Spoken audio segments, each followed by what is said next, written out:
beginner call. This has been a fun series so far. Last week, we got you all from zero to landing your first client.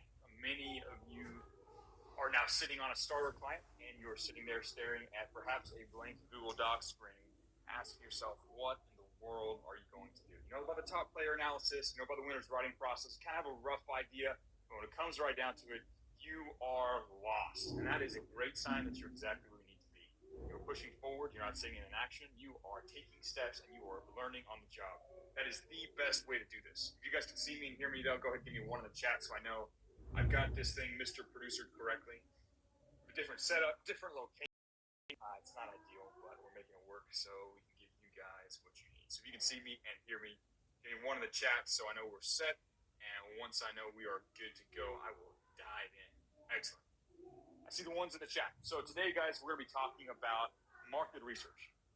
We're going to talk about the all-important step of defining who you are talking to. Now, this has been a point where I've seen a lot of students mess up, especially when they first begin. They skip this step.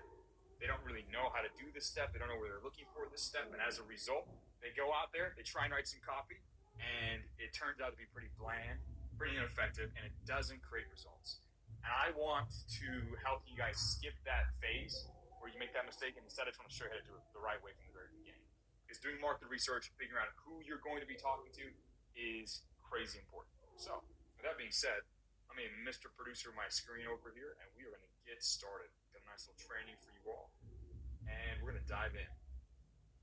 Let's Mr. Producer view these screens so it works perfectly. I can keep an eye on the chats, keep an eye on the stream health, make sure everything's going well. I'll make sure you guys get this information. Excellent. All right, so let's go ahead and dive in. Who are you talking to? Like I said, this is perhaps the most important step. If you get this wrong, if you don't define who you're talking to, you're going to run into some serious issues. Let's talk about why it's so important. Why is it so important you figure out who you're talking to?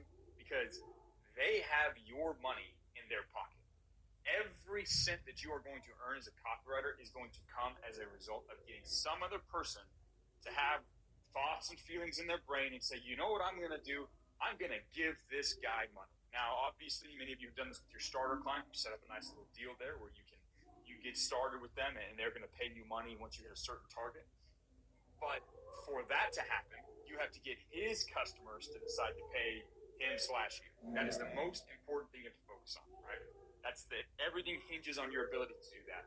So right now, the person out there, the end customer, the person you're trying to convince with your copy, they are the most important person in your world, and you've got to be focused on them.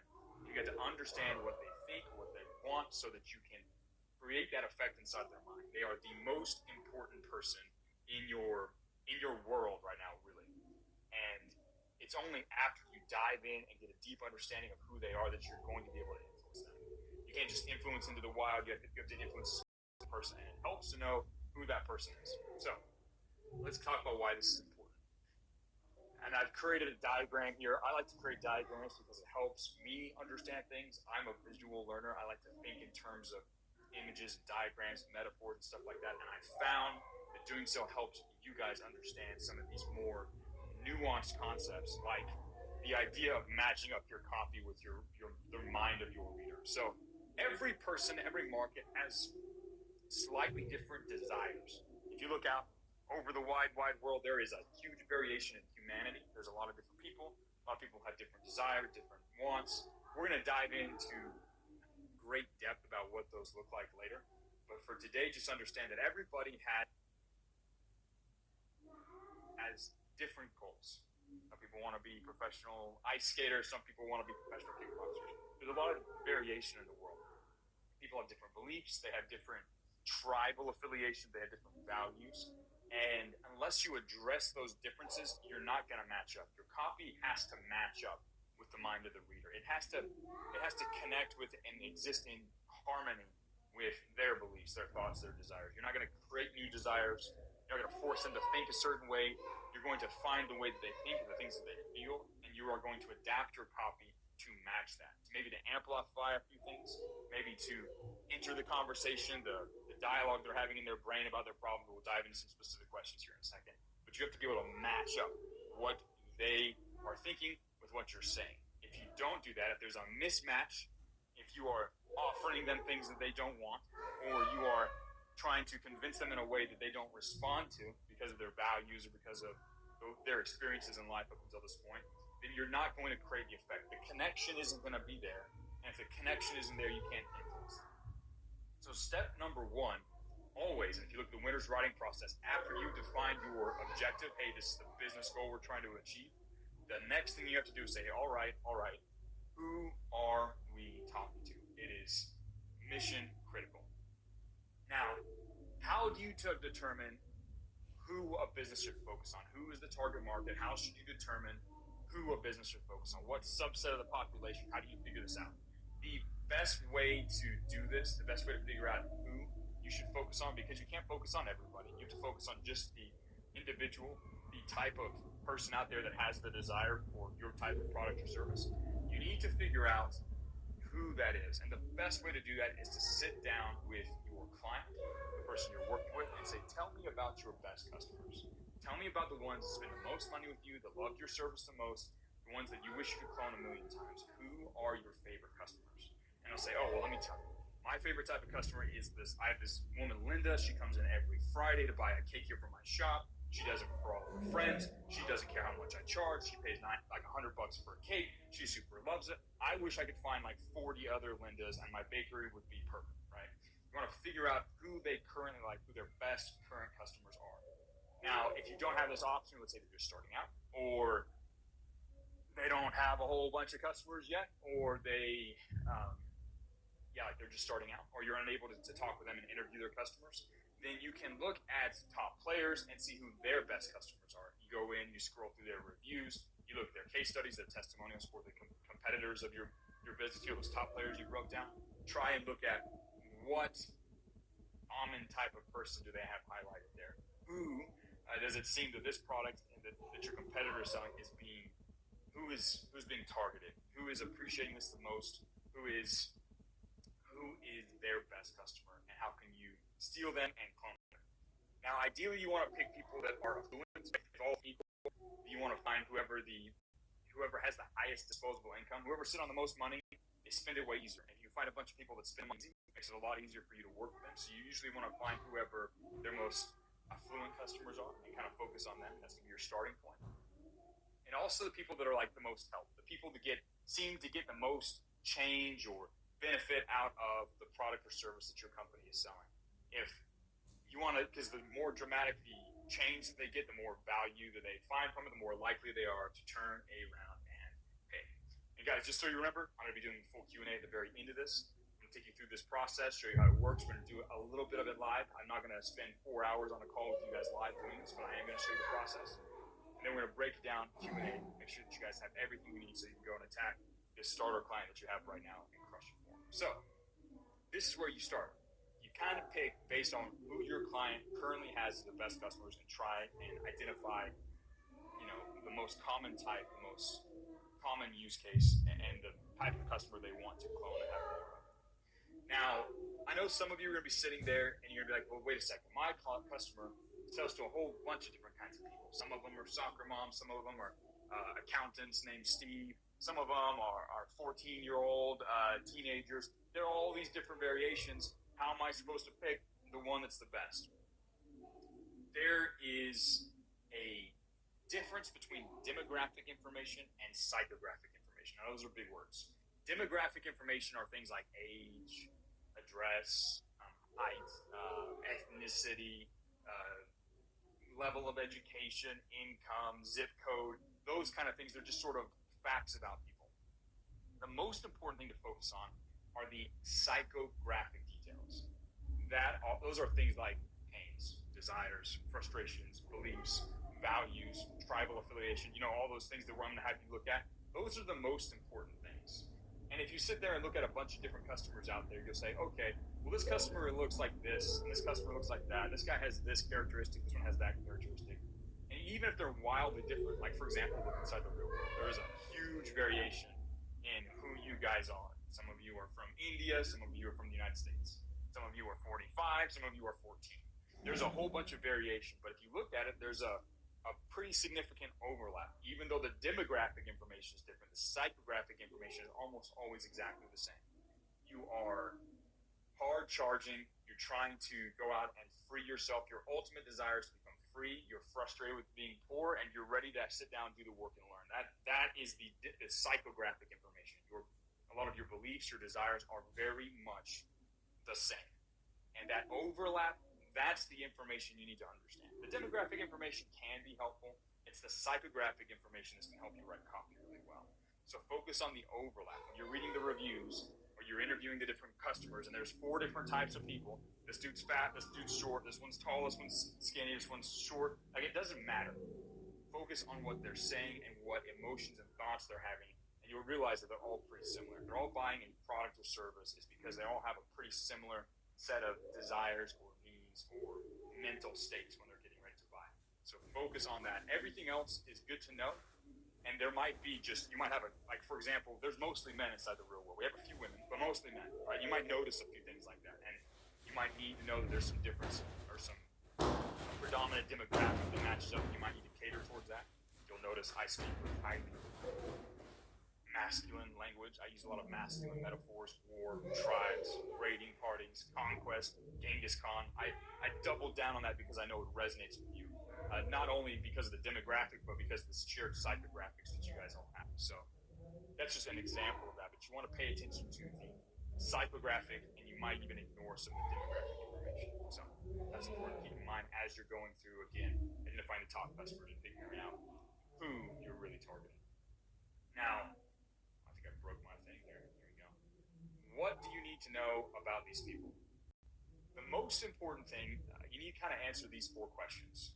You need to know generally what kind of people. Again, this is going to be mostly demographic, age, gender, geographic location, that kind of stuff. You need to know what their current painful state is. What are their current frustrations and fears? What are they upset about, in relation to the product or service you're doing? Like, for example, if you're a hair salon, you're not going to be like, oh, they're frustrated that their college exams didn't go well. Yeah, I mean, maybe you could Aikido that in. But mostly you're going to be focusing on what's painful about the current state as far as it relates to your product or service and problem that it solves. What are they frustrated with? What are they upset about? What are they afraid of? And I have some additional questions for this, but you need to understand kind of the current painful state about where they are. And then you need to understand what their dream is. What do they wish they had? What goals are they moving forward towards that they can't quite seem to get? If they could wave a magic wand to their life, what would it look like if this problem was magically solved and these pains went away?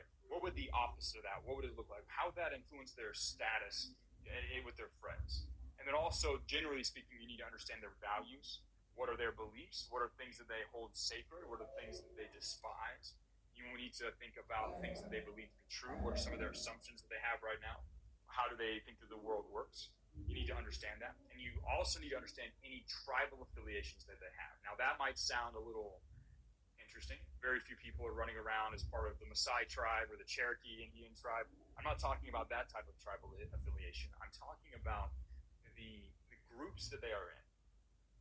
Because the group that someone is in will influence their decision making to a massive level. For example, you guys are part of the Andrew Tate tribe, right? You follow him, you respect him, and you are part of this tribe to some degree. And there's certain things that, as a member of this tribe, tend to lead to status. Like, for example, if you're big, strong, and capable, and have a brave face, and hold yourself up, upright, and move forward, and clap a bunch of money, and drive a certain car, and have a certain watch on your wrist, those things signal status inside of this ecosystem, inside of this tribe, for example.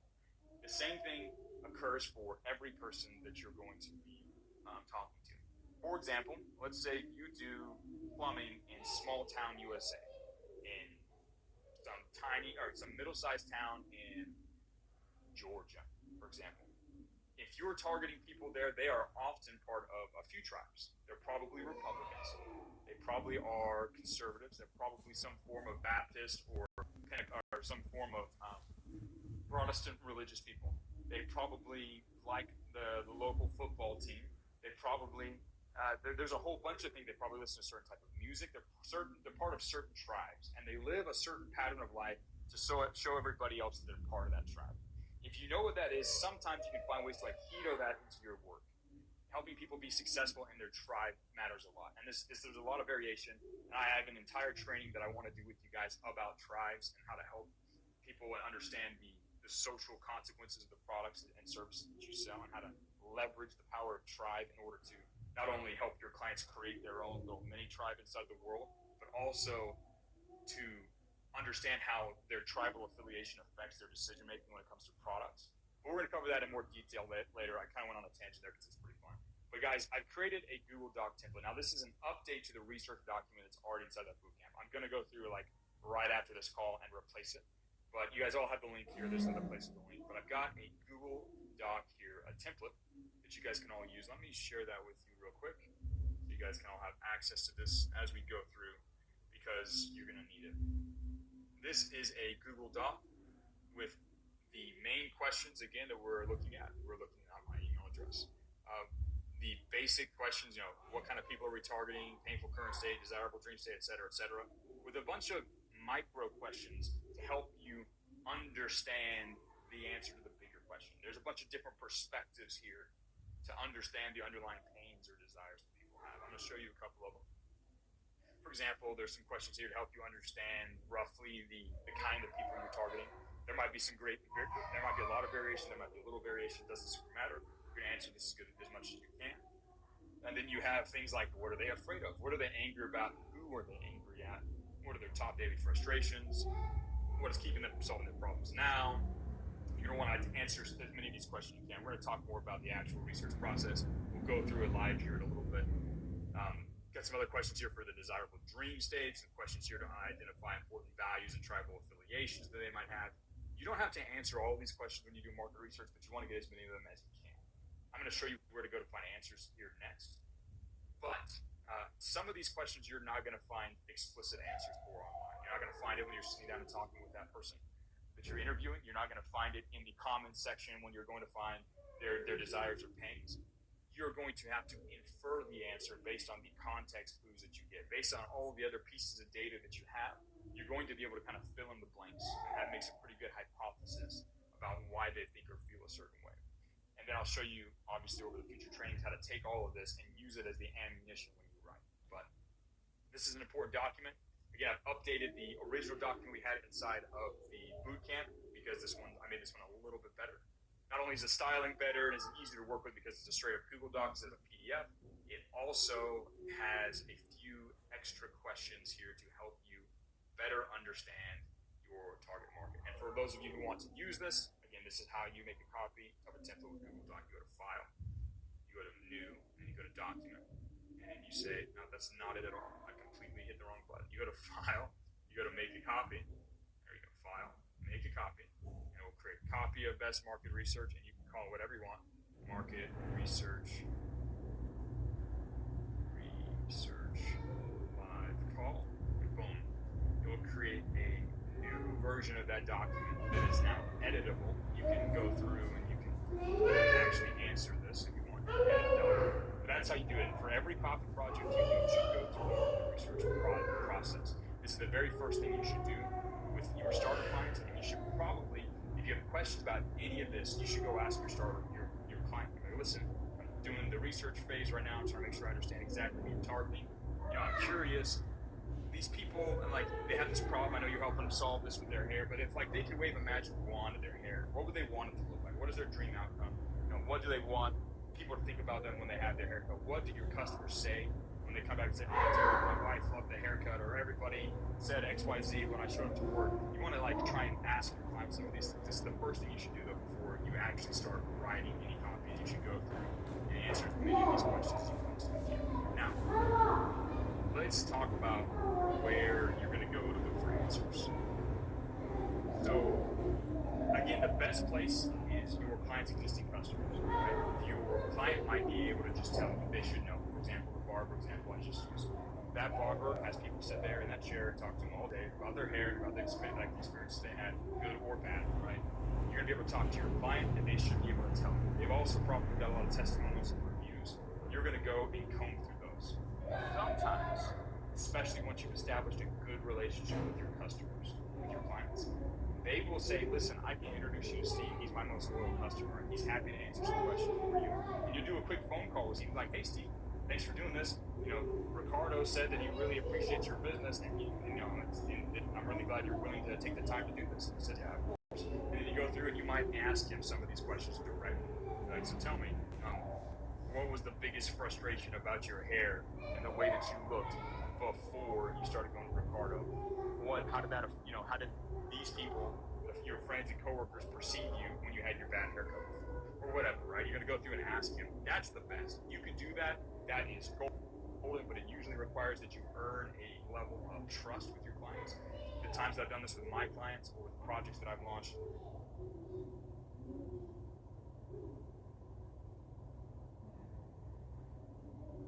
it has been extremely profitable. You spend an hour or two and you get some amazing insights into your market. And again, the better you understand your market, the better you can influence them to take the money that is in their back pocket and put it in your back pocket. So, because you can give them value and communicate to them well.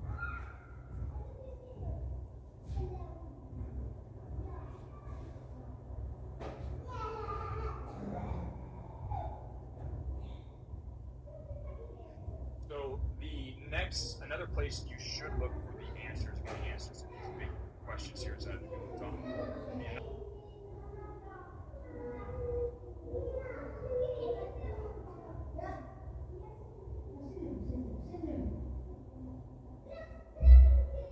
The place you can look at is your client's competitor, your client's competitors, their customers, and their testimonials. So, and I have people do this actually when they're doing their outreach. So if you're trying to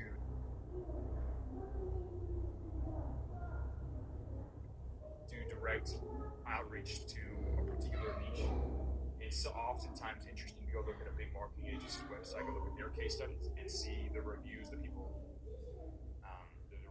share there. Oh, they did this big project with this client, helped them make more money. Okay, this plumber said he got 347 new leads in the first quarter. Okay, I can take that, the desired outcome is get a bunch of leads in the first quarter. You can turn that around and you can literally copy and paste it straight out of that testimonial. And I'll show you guys some examples of this when we do this live. You can take that and literally paste it in, and you can use that to inform you that, okay, my target market, they say and want this particular outcome. So going looking at your competitors, their customers. So whatever top players you're breaking down, you can read their reviews, watch their testimonials, watch their case studies. You'll be able to extract a lot of the information that you need for this giant document. Now, this third one is overlooked. And I know if any of you guys are sitting on this call and you are not a brand new student and you've been on the campus for a while and you've been trying to do outreach, I bet most of you have skipped this one. This is a gold mine. If you can sit down with somebody in your life that matches the target market, you will get an insane level of direct insight into how that market works and thinks. This is especially useful if you turn around and have them review your copy, and we'll talk about that when we get further along in the winner's writing process. But having a friend, a family member who happens to be the ideal customer for that particular market, if you can sit down and talk with them, that is an amazing opportunity because they'll probably talk to you because they're your friend or family. And you can usually get them to be pretty honest with you about the ideas that you're presenting or the problems or frustrations that they have. So that's a huge one. If you know anybody that matches it, keep that in mind. And then the other place you can go to look is really just the whole internet. So people online, they overshare their thoughts and feelings about their life, about their frustrations, about their interactions with other brands. There are a lot of places you can go to find people sharing this information. YouTube's great. There are certain videos. There are a lot of people who post videos like my weight loss journey, losing 100 pounds or whatever, and you can go watch one of their videos. Those type of videos, this is my journey, my experience using blah, blah, blah. Those types of videos, it's essentially a long-form testimonial where it's a summary of the entire customer arc, that person going from where they are now to where you want them to go, and they'll tell you their story, they'll share their emotions, thoughts, and feelings along the way. Those videos are extremely valuable. We might find one for one of the examples we're looking at. The other thing you can do is look at the comment section, if your client runs a YouTube channel or any of these other Instagram, Twitter, Facebook, whatever, like if they've run a social media platform, go read the comments, especially when they are giving away free value and teaching stuff. Go read the comments and see what people say. You can just scroll through and people will overshare, especially if your target market ends up being mostly women.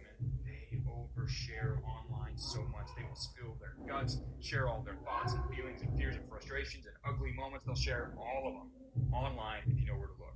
The comment section is a very valuable place to look, especially if you look at the top players. You go look at their comments that they have. You go online, you're scrolling through their social media account, they have a reel on Instagram that has 3,000 comments. Just scroll through that bad boy for a minute. You'll find a lot of people, especially if the content is about the pain or frustration that they're feeling, you'll find a bunch of people in the comment section sharing literally word for word the way that they think about those problems, about those painful things. They'll talk about their current state, they'll talk about their dream state. And something to keep in mind is if you can steal their exact language, that helps you so much when you sit down to write copy.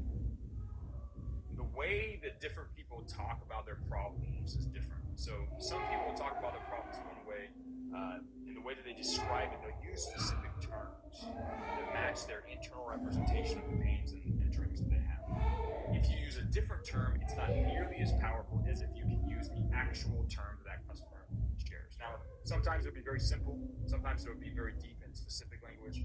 I wouldn't geek out about this too much, but whenever possible, if you can copy and paste something interesting that they've said, an interesting way that they have described their pain state or their dream state that seems to resonate with people, if you can copy that exact thing into your document, that is literal ammunition you will load up and put into your copy because it's going to help you connect with that particular pain or frustration really well. Some things you're not going to find the answer for. Like I mentioned before, you're going to go through and you're not going to find someone say, my top daily frustrations are blah, blah, blah. But you're going to read a bunch of their stories and read a bunch of their information. You're like, okay, they're mostly frustrated about this. This is the biggest thing they're worried about every day. You'll be able to list them out because of the way that you already have context. You have a bunch of other data about their life. You can kind of connect some of the dots. Now, again, if you're sitting down with an actual person, if you're sitting down with an actual client or a friend, then it's going to give you a leg up. You're going to be able to find some of that information a lot easier. But most of the time, if you have any level of empathy in your life, you're going to be able to understand these other people. So guys, again, we're going to handle questions at the very end. So I want to check, make sure the chat's together. Yeah, everyone's still alive in the chat. Yeah. We're going to handle all the questions at the very end. I am going to go through, actually, right now, let's talk about avatars, and then let's talk about, and let's actually, I'll take questions, I'll take questions, give you some answers, do a live example of this, and then I'll take any additional questions you guys have. So, as you're going through this process, you're going to create what I call an avatar, and some of you might recognize this image. This is the avatar I have in mind when I sit down and create these trainings. That's a picture of Andrea, back way long time ago when he was first starting out, and he had a bunch of the common beginner problems that a lot of people face. I like to think about early stage Andrea because he is a perfect representation of the system inside of the real world, in my mind at least.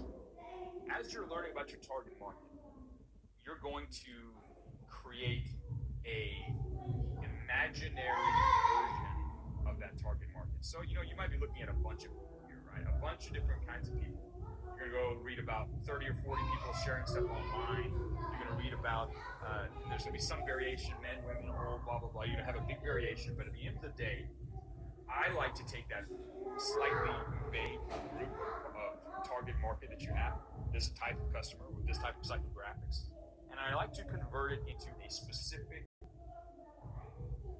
like a specific imaginary person in my mind that embodies all of that.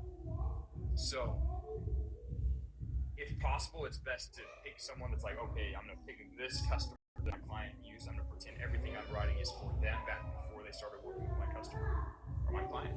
Or say, okay, look, there's a testimonial on my competitor's page, and it's this guy, Steve, that he worked with. I'm going to imagine I'm talking to Steve. As you're gathering all this data, you want to create like a mental simulation of this person. You want to kind of get a feel for how that person.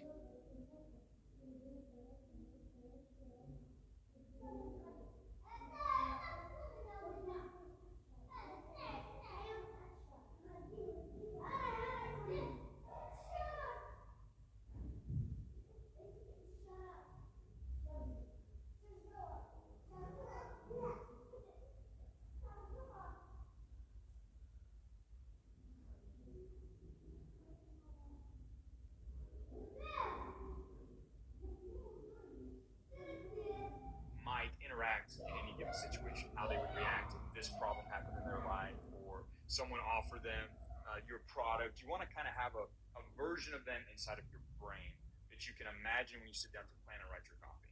Now, I do this when I sit down to plan out my power up calls, or I plan these types of training. I imagine, okay, let's go back to early stage Andre. Let's imagine I'm sitting down, I'm only talking to him.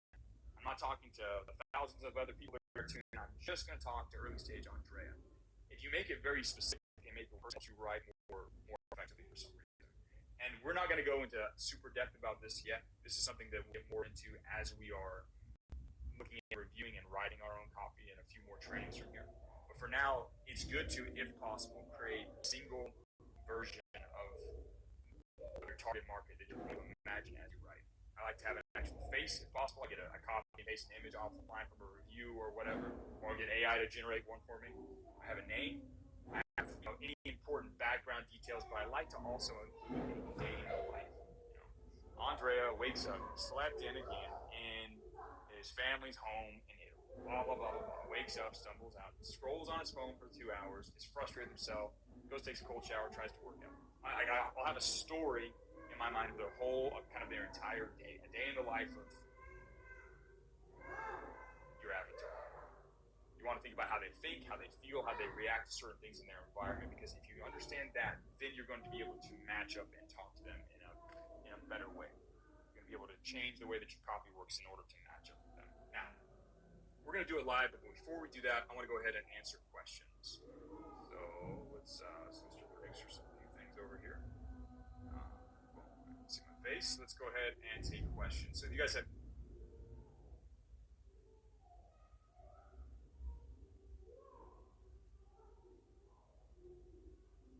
any questions about the research process, go ahead and paste inside the chat. Someone just said, I just realized I'm Andrea. There's a reason I pick him as the ideal target market for this, because it tended to match up quite a bit.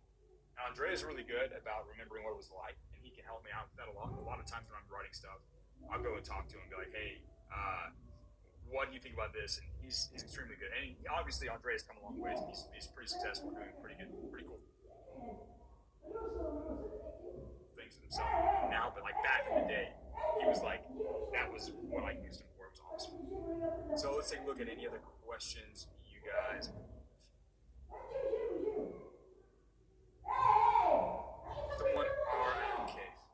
Let's take a look. Hey, Professor, how can I value my copywriting services without overpricing, underpricing? Okay, we're not going to talk about pricing. Right now we're doing questions about research, about market research, understanding who you're talking to.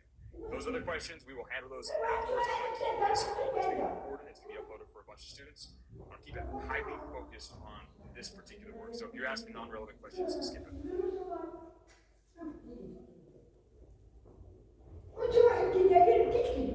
What about B2B businesses? So, okay, this is exactly the same. Business to business, B2B, business to business businesses. They work with a specific type of business, but inside of that business, there are people. The person that decides at that business to buy your product, or people that decide are people. They're human beings. And you can go through and you can do the exact same process. You're going to get a lot more value out of talking specifically with your customer about the businesses that you work with. The questions don't change that much, though. They're basically the same. You're still thinking about people. You still need to imagine what that CEO of that other company thinks about when he wakes up. What are his biggest frustrations? What challenges does he have? How is his team set up? You're gonna want to ask yourself those types of questions. So it doesn't super change with business to business, because businesses are just a bunch of people. Someone's asking me about AI stuff. Guys, I'm going to answer questions based on this training right now. How specific should I be, or should I get every detail, or just keep features. I like to get their literal language. I like to copy and paste stuff. I like to be as specific as I can. Being very general leads to very general, superficial stuff. If you speak in abstractions and vagaries, you'll only shallowly impact your reader. If you can get specific, if you can get super related, if you can give a real good detail that ties in, you can usually impact them a lot in a lot greater level. And I have a quote that I'm famous for. A lot of people quote me on this one, and that is the man who impacts the reader the most wins, or he who impacts the reader the most wins. Your job as a copywriter is to create a dramatic experience in their brain so they want to take their money and give it to you. To do that, you have to connect with them on a deep level, and the depth of connection, the depth of impact is a function of how relevant and specific and desirable the details are that you bring to bear. So if you're super vague, it doesn't super work. Next questions. Someone said, can we use AI for help with the market research? You have to be very careful with using AI for market research. Most AI will overgeneralize and they will water down stuff. You don't want to, and so much of copy and influence marketing is about connecting human to human. There's a depth of humanity that is lost when you just say, dear AI, dear ChatGPT, tell me about the ideal customers for a roofing company. You're going to get some information, but you're not going to get the same in color, the same vividness, the same human connection with that target market as if you sit down and read the reviews and read this guy who's super irate and frustrated and read this guy who's extremely excited about how good everything is. You're going to get a better feeling. You as a human being, you are a better computer, you're a better machine for understanding human emotion than ChatGPT is. ChatGPT is good, but it doesn't provide emotional connection. And that's something that you have a unique ability to do as a person. So you can use AI a little bit to help you get some of the bare bones answers to this, but going out and getting literal, specific answers from a human being is way more powerful, and it gives you and your subconscious a huge advantage over AI. So, yeah. Someone said, Professor Andrew, what's the best way to pick a sub-market when niching down to level 5 level? Are there any criteria? Yeah, you pick the wealthiest, most desirable current customers that your client has, and you niche down on them. People who have the highest disposable income and the greatest impact, or they receive the greatest impact from the product or service. That's ideal. You double down with them, and that's who you want to focus on. A lot of people was talking about fast-tracking research phase using AI. Again, I do not recommend it. I recommend you sit down and use humanity, the human side of you, to connect with other people on a human level. Common failures during the process, skipping over, making stuff up completely out of nowhere, not actually digging through, and the biggest mistakes are just not doing this. A lot of people just kind of assume they understand things, and that's partially my fault. Because when I do my talent marketing live examples, I kind of skip over that because I'm trying to do the call in under an hour. This process, the winner's writing process, might take you days. You should be able to do it in half a day, but it might take you days, especially if you're working a brand new niche, major project launch. You might have to spend days in this. And a lot of people don't want to do that. They want to get to the fun, sexy part of spamming spamming a Google Doc somewhere, sending stuff over, getting paid now. This is one of those situations where if you take your time to understand your target market and actually understand them, it magnifies the results that you have later down the road, right? It's like if you get in a fight, if you're in the ring, you tuck your head down and you swim, like beginners do when they first start fighting. They get in there and if they ever throw a punch at all, they close their eyes, they put their chin down here, and they do this. They swim like a fool. I've seen it a million times, right? And every so often they might land a punch, but most of the time they're wild. They just charge ahead, swimming like that, like a fool. You keep your eyes open. You carefully, you look and you understand where your target is, your opponent is, what their steps are, what their stances are. You throw some things and you kind of feel them out. Then you're able to demolish some of the greatest boxers of all time. They take the first 2 rounds to feel out their opponent, and then they just chop them to pieces over the next 10 rounds, or knock them out very quickly. This is like that. It's important for you to pause and actually do this process and give it the attention that it deserves. If you do so, it allows you to impact the reader greater than all the competitors that you have that skimped out on this process. So the biggest mistake is not doing this. If you simply do it and do it in depth, you're going to win. let's take a look. Mark says, is this the same template? No, this is a better one, Mark. It's a better template. Let's keep going. Handle a few more questions, and we're going to do the process live, and we'll do full-on questions. If we don't have a client, should we still do market research on our prospect? No, go get a client. Go get a client, and then do this. You are behind, and you need to catch up. Sam, you've been on the campus too long. You should have a client, and you should go get one really quickly and catch up. If my niche is chiropractors, and you're doing and you were doing chiropractor top player breakdown, can I just steal your stuff?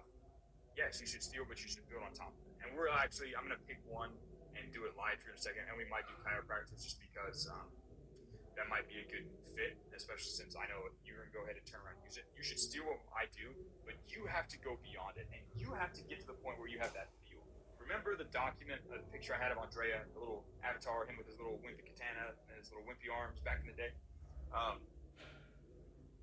I have a simulation of that I can run in my brain. I have a version of Andrea that I can run in my brain. I can imagine how he would feel, how he would think, how he would react to different situations. I can understand him and predict his behavior with my brain, right? It's a little simulation that runs inside my brain. Because I have that, I can then create copy that will influence him. I can kind of imagine how he would react. He would like this, or no, he would like that, or he probably thinks it's boring, or he'd be too lazy to do this. I can imagine what it would be like. If you just copy and paste one of my top player analysis or one of the analysis that you get inside the top player analysis channel, and that's all you do and you move on, you don't have that emotional connection. You don't have that level of understanding of your market that allows you to predict their behavior. And as a result, your writing is going to be very shallow. It is significantly more effective for you to take. If you do take that, you need to still go back and do the homework.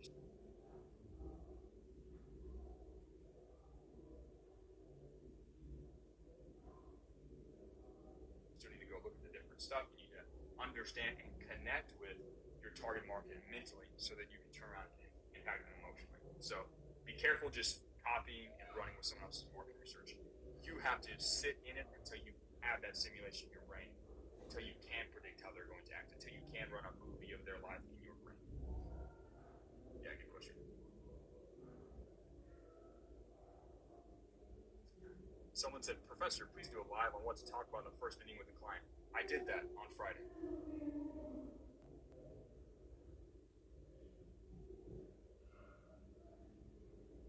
Here's an interesting question. Hey, Professor Andrew, how are we supposed to apply this to Facebook ads targeting? What I do is I run an ad on general targeting, demographics, see what works best. Yeah, that's a method you can do. There's a bunch of different ways you can do. I think you have general targeting and let Facebook's algorithm find specific people to match up. You're going to be able to figure out all that by yourself by the people you use, and you'll understand that once you see me do the process. You're like, that's how we identified some important demographic information that I can feed into Facebook and enhance my targeting. But I have a thing on Facebook ads as well as the run ads. It's a specific way to test out what's resonating well with your market. It actually goes pretty well with this trend. So if that's something you need to look at, then take a look at that. But I'm not going to go into super in depth about that particular question.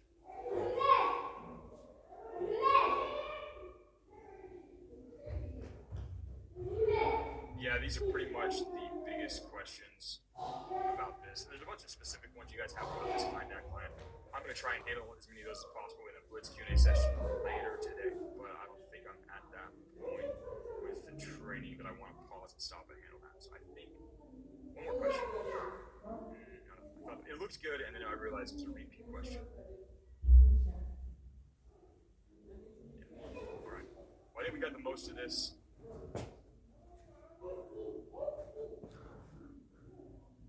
Yeah, let's do a live example. So I want you guys to suggest options.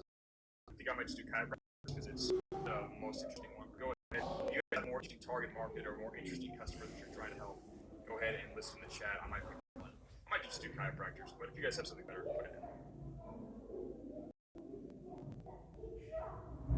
Someone asked a question, what do you think the easiest to find target audience? That's a loser question. What's the easiest way to do this? What's the easiest way to get laid? Loser question. You should find the challenge that you actually have to do what it takes. You're going to get your client by a warm outreach. You're going to find a client, and then you're going to do the research in that market. You just have to bite the bullet. No matter what thing, you're going to have to do it. Looking for the easiest path is looking for the loser path. Winners look for the hard, difficult, high reward path. All right, let's take a look at some of these things. Boxing gyms, dog walker, jewelry stores, home construction, coaching niche. Coaching niche is so big, bro. That's everything. Home sellers in the U.S., permanent makeup artist, party coach, one key to success. Okay. Permanent makeup artist might be fun. Like microbladers and stuff. Chiropractors, people are like, oh yeah, let's go bring in the chiropractors. Let's see if we switch. All right, we're gonna vote. I'm gonna do one or the other, either chiropractors or permanent makeup artists. One or two. One for the chiropractor, two for the permanent makeup artist. Let's vote now. You guys have put some interesting ones, but I think those two would be probably the best two on the call. But yeah, one or two, vote. Chiropractors are one. Permanent makeup is a two. We'll see what we get. I see mostly ones, so I think we're gonna do chiropractors. We're going to do chiropractors, and then maybe another day we'll do permanent makeup artists. And I've done a lot of this. I've done some of the basic work for different top player analysis that I've done. But we should be able to do chiropractors. So, that being said, we're kind of in an interesting situation because I don't have a specific client. I don't have a chiropractic client right now. Not today. I haven't had them in the past, but I don't have one right now. So, let's think of a way to do this. So normally, Mr. Producer, some things, get my screens back to the way they were so I can get back to the actual document. Guys, thanks for bearing with me here in this different setup, different power-up call location, different live video call location, slightly different audio quality. At the end of the day, who cares though? I'm pushing you guys the same value information. All right, let's go back into this. So again, I mentioned before that the best place to do this is with clients' existing customers. I don't have one, so we can't really particularly do that. But we can do the competitor customer, the client's competitors, their customers and testimonials, and we can take a look at people who are online doing this different stuff. So let's go ahead and do this for live market research template. I'm going to say that this is for chiropractors. Google. Well, I got it right the first time. What? That is wild. Okay. So let's try and find a successful chiropractor to look for. Let me just Mr. Producer some things here. Make sure we got this. Well, let's see what's a good city, guys. Where should we start? What's a good city where they're probably going to have a successful chiropractor? Name a city, hopefully in the U.S. because I speak English. I don't really care about like France or anything like that, or especially the UK. So let's see. Someone suggest a city. Let's make this fun. Suggest a city.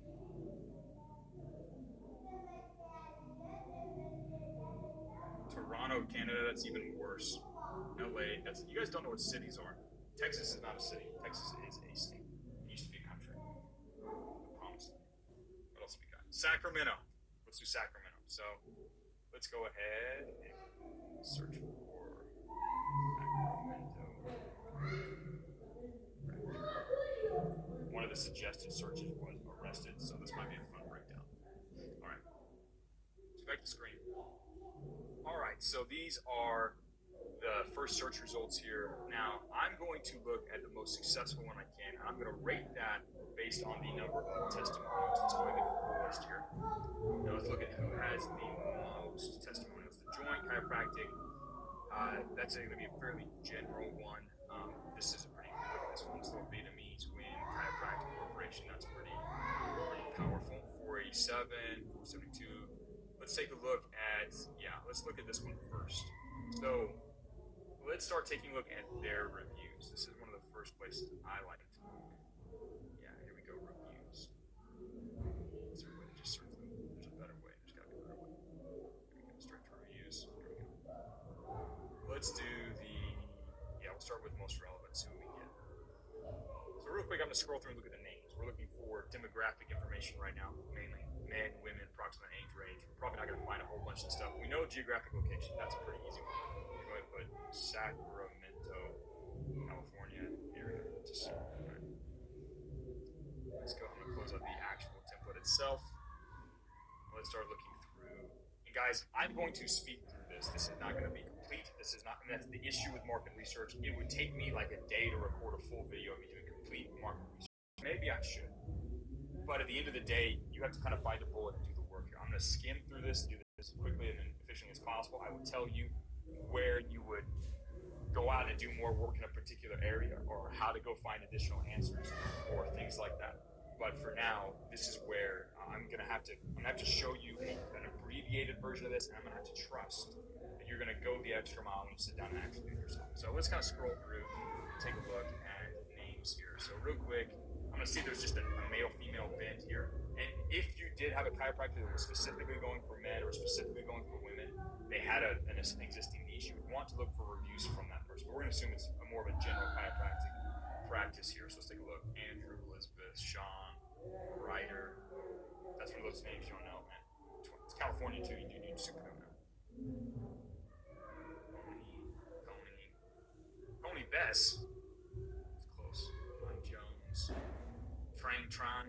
There's a Vietnamese name. Raul. We'll do Raul's Angry. Nice. Tama. Erica. So I'd say it's probably a 60-40 split so far. I don't know, maybe not. It might just be 50-50 right down the middle. Yeah, I'm going to say 50-50 right down the middle for men and women. And again, it doesn't super matter. The demographic information doesn't matter. Again, at the end of the day, the thing that super matters is this right here. The overlap, the psychographic, the things that they say, the desires they have. We'll create a specific avatar. It's going to be a man or a woman that has a specific day in their life. We're going to write everything based on them, but we're going to focus and make sure that we get that core overlap completely right. So, all right, so we've kind of identified man, woman's about the same. Let's start taking a look at their specific stuff, because we want to start finding out. We might find some of this. If we see any more of this information, we'll come back and add it. It's not the most important stuff. It's just good if there's a very defined demographic. If not, it doesn't super matter. We're going to start looking at this. What are they afraid of? What are their pains? What are they embarrassed about? How does dealing about their problems make them feel about themselves? Blah, blah, blah, blah. We're going to try and figure out some of this information, and if possible, any of the desirable dream state, what they want to have, what results they want to have in their life. We're going to go through and see if we can find that out. That's like super weird the way that it's, it's because of the way it's split. Not a big deal. Style doesn't matter. All right, let's go back to the top. Travis Brown said, I would like to say this office and staff are the best, top notch, friendly, inviting, care about the need, blah, blah, blah. I have issues scheduling, resolve my issues, sir. It's a blessed to have in my corner, because my health. It's a fantastic place to go for support, understanding and treatment that prevents you from not having a comfortable, healthy lifestyle. Ooh, look at that. They want to have a comfortable, healthy lifestyle. I'm even going to copy the emoji from Mr. Travis Brown there. And we're going to slap that literally directly into this, their actual desirable dream state. I'm going to paste his quote directly in there. He wants a happy, comfortable, healthy lifestyle. And it also looks like there are things, probably a lot of things, that present treatment on things that prevent you from not having. So we know there are things, and maybe some people will list these out. It'd be nice to know what some of those specific things are that they think are keeping them from being successful. Again, if he could wave a magic wand and Travis could feel happy and comfortable all by himself, he would, but he can't. What are those things that he's claiming that needs help with? We need to see if someone will tell us. So let's take a look. Been there for a couple of visits. Each time it's been great. Appreciate the care I've received from the doctor, masseuses, and the receptionist. Everyone is nice and helpful and grateful for those referring to practice. We are getting a lot of people talking about the experience here. So that's going to be kind of a bonus thing. So when we're talking about the desirable dream state, that'd be a value thing. Let's look at something down here, where they're saying, how do we evaluate it and decide if solutions are going to work or not? They want people to be nice. So they want to have a nice, comfortable experience. Let's see if I can copy this. Everyone's nice and helpful. Yeah, I'm just saying everyone's nice and helpful. I like that word care. I appreciate the care I received. That might be something. We might use that later. That might be a piece of ammunition we would use. The care. Just get the care you deserve, or like we might use that particular word, but that's an example of their specific language when they're describing getting care for their problems. So let's see if there's anything up here with Travis that we can take from that. Fantastic place to go for support, understanding, and treatment. That's kind of what they want. They're evaluating based on that. Wait a second. Needs the patient. Friendly and inviting. They care about the needs in order to resolve my issues and concerns. There we go. I'm going to do that. I'm going to copy that into paste it here. these are criteria that they are using to describe whether or not this solution, they like this solution because of this. And I'm just straight up stealing it from this. If I was writing a web page describing the experience that they were going to have at this chiropractor in Akron, Ohio, this fake chiropractor we've been talking about for a week now, I might use some of these literal words in the copy. Maybe for some of the future examples, I might actually do that. I might just completely use this as market research document for this. Let's see what else we can find inside of these reviews. 3 acupuncture appointments at I butchered the names. I know it's Vietnamese, but I can't say it right. It's Wins thus far, and it's been amazing. The warm music and spacious waiting area provide a comfortable. Do they say comfortable again? Comfortable ambiance. Yeah, I'm gonna slap this entire thing in there. This is how they're evaluating. They're saying this is a cool thing. This is part of the desirable outcome. They're being held in a specific way. Do I have a question about that? Yeah, not exactly. Let's go ahead and I'll just slap that in here for experience. For this, it's helpful, arriving. Let's see if we can find something more about the health they got. Professional caring, chiropractor, service great, personal. Dude, this is very much, they like the relationship they have there. So at the end of the day, we can kind of say that I'm going to actually put this in here. One of their desires or one of their dream outcomes is they actually want to kind of have a cool, they want to be treated. This is actually a poem. This is like a hidden subtitle. They kind of want to be treated special and be cared for. This is a sort of a hidden, maybe a hidden one. This is not their main one. But this is something that's coming up over and over again inside of why they super like this chiropractor, this Wins Chiropractic in Sacramento, California. That's a different human need, and we're going to talk about human needs and desires and kind of what some of those are. I'm going to give you some advanced knowledge about that later this week. But for now, we can just tell that that's something that people are pretty jazzed about when it comes to going to this particular place. Here we go. Rider's got a specific problem. After 15 years of back pain, I'm finally getting treated for my treatment and feel great afterwards. I feel like my care matters here. My well-being is top priority. Like, these guys are crushing customer service. There's some Asian countries that are really good at customer service, and maybe Vietnam's one. I've actually never been, but there's a few countries that are really good at, like Japan looks for, like, you go to a nice 5-star hotel in Japan, they take care of you. They're very good at customer service, and apparently these guys are too.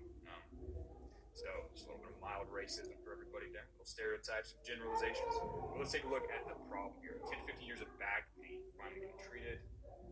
Now, this would be cool. If I had a chance to ask Ryder, I'd be like, if I got a chance to talk with Ryder, I would ask him. I'd say, Ryder, well, what changed? Why did you decide finally now, after 10 or 15 years, why did you decide now to go get chiropractic care? Again, we're doing this from the outside, but if you were on the inside and you were talking to somebody and you had a client that had that experience, you would want to sit down and ask them, why did you decide now? If you can find out why they decided to buy now, that's a huge piece of ammunition you're ready moving forward. But that's their painful state. Let's say, I'm going to put that daily frustrations, 10 to 15 years of back pain. That's huge. Let's see what else we can find. Let's keep going. A great place to go when you need to heal. That's kind of an interesting way to put it. It's bad spelling, bad grammar, but this is cool. It's a bad, unfortunate situation that brings me to this place. I'm going to put it there. That's like a pain or a front to keep opening this. It doesn't matter.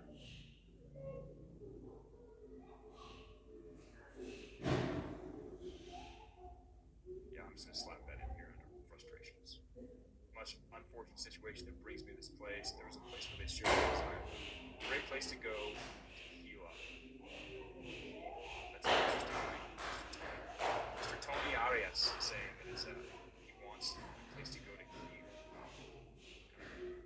Cool way to say it.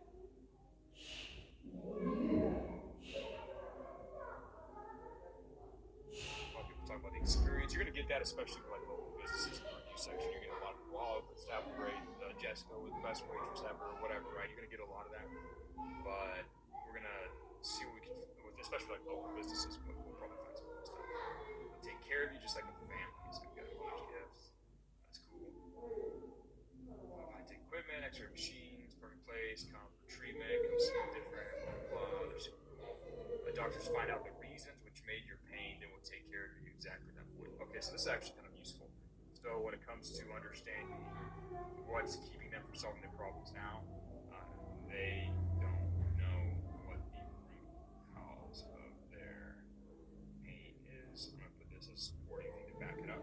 They'll find the reasons which made your pain, and they'll take care of you, explain that point.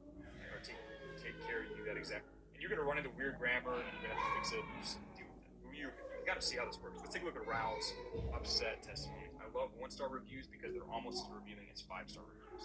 In fact, whenever you're looking at products, you're looking at the reviews, look at the 5-star reviews, look at the 1-star reviews. Both will tell you what the target market care about, what they super love and what they super hate. Because what they super hate is an inverse of what they love, and what they super love is an inverse of what they hate. So you can pay attention to both. So let's say we're wrong. It's the same. Suppose chiropractor VO made me worse than I was. I don't feel as if she is a real chiropractor at all. Business model. I went back to my regular chiropractor in Roseville called Z Chiropractic. His name is Scott Zagwala. He said I was extremely messed up. He's the best chiropractor I've seen. And I've seen lots of chiropractors. Now, he's a real chiropractor. He will straighten out your back. It will last for 3 to 6 months on one adjustment. And he's right. They're off IAD. He's selling this at a pretty hardcore. But this is kind of cool because he's describing the experience that he wants. Real chiropractor. Will straighten out your back and will last for 3 to 6 months on one adjustment. That is a desired outcome. That is what this dude wants to have. He wants to straighten out his back. And he wants it to last a long time after that one adjustment. That's a piece of information that we need to know. Gotta love those 1-star reviews. And man, now I'm curious. We gotta look up Z Chiropractic. We gotta look at this dude next. Z Chiropractic. Let's pull him up. See I wonder what kind of reviews this dude's getting. 90 reviews. Let's take a look. I'm curious now. We gotta look at Z Chiropractic because this guy is apparently the real chiropractor. Oh, this is pretty cool. See, this is some interesting stuff. And these are all chicks, dude. Look at all these chicks on Yelp. Dr. Z's got some Riz, perhaps. The Z stands for Riz at the end, yeah. Look at this, bedside manner. Oh, look at this story. And this is what I was telling you guys. Females will overshare. Look at Lisa D. I threw out my back for the first time ever. My husband took me to the chiropractor that he's been seeing. He got me standing up straight, which is impossible. Dude, I'm going to copy and paste this one. So Lisa D said, I threw out my back for the first time ever. This is the painful stuff. I'm going to go ahead and slap that into the review. Sometimes you'll find stuff on Yelp, sometimes on Google. You want to look around at different chiropractors like I've just done here, or different customers or competitors. Let's think about painful current state. This is the event that leads to this. They threw out their back for the first time ever. Now I'm going to copy the part here. She said it was impossible at the time. Got me standing up straight, which was impossible at the time. Exclamation point. She is jazzed about this.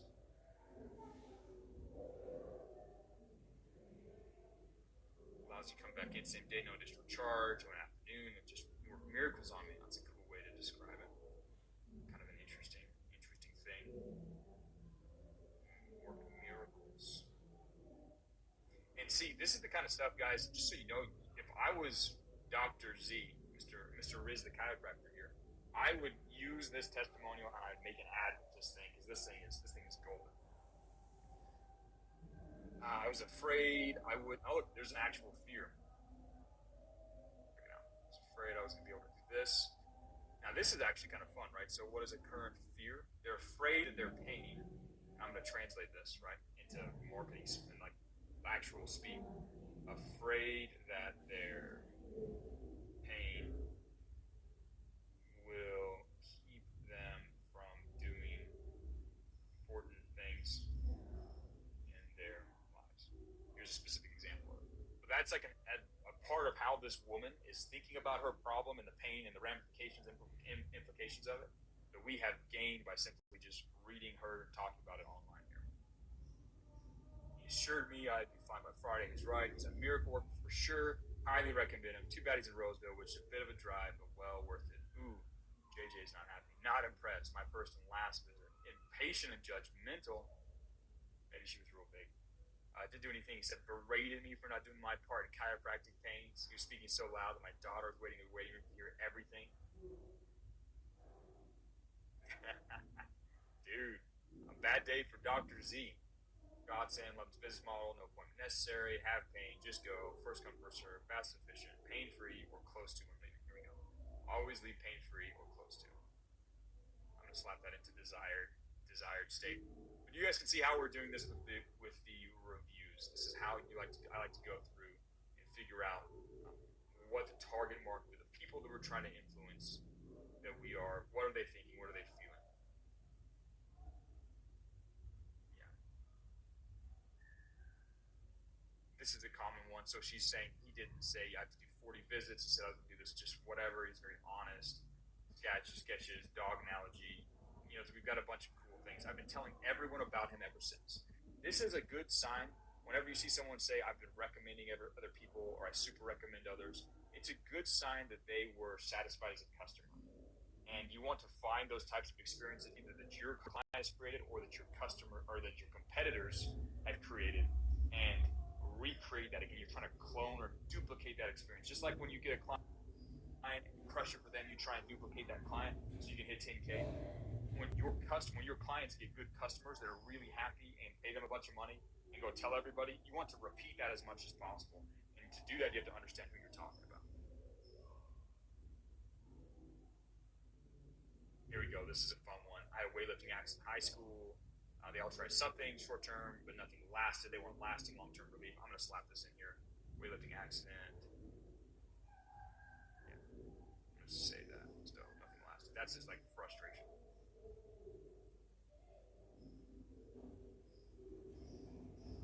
Current state before he got there was. I'm going to just throw that in here. And this is there's a couple fun questions I want to show you real quick. This whole idea, I have a couple questions. I have one for the pain and one for the dream state. It's a hypothetical question you can ask yourself, and I've kind of slapped this answer in here, but a lot of times you'll just ask this question for yourself and give the answer afterwards. If they would describe their problems and frustrations to a friend over dinner, what would they say? This is where you can kind of imagine, like, oh, well, I had back pain for 40 years. It was tough, but then the other day, I got tired. I was trying to pack for a flight, tweaked my bag, screamed a bunch of curse words, picked my bag, which made my bag hurt worse. I said, enough's enough. I'm going to go try and get fixed again. Went to a new chiropractor finally, Dr. Z. He fixed my back, and I have had long-lasting recovery. Not just short-term recovery. My back is better, and it's better for good, right? That might be how this guy, what's his face? Robert might say. He might describe it that way. So that's just an example of one of the questions. So we've gone through and done a couple of reviews. Let me see if I can give you guys a few other examples. We could do, what other locations could we go to find? Let's see if we can find a YouTube video. Because those are fun. Mr. Producer, some stuff. Okay, YouTube video. How are you guys doing in the chats? Questions? Is this helpful? Have you guys thought about doing this? Is this what you guys have currently been doing? I know you had an old document before. Is seeing me go through and do this in a little more depth valuable to you, yes or no? If there's something specifically you want to see me do in this part of the process, let me know. I'll see if I can work it in. Just let me know in the chat. I'll go over there and check. Sure.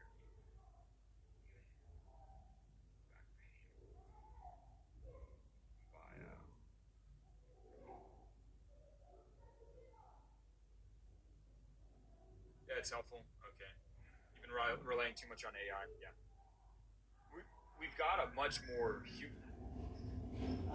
So as a human being,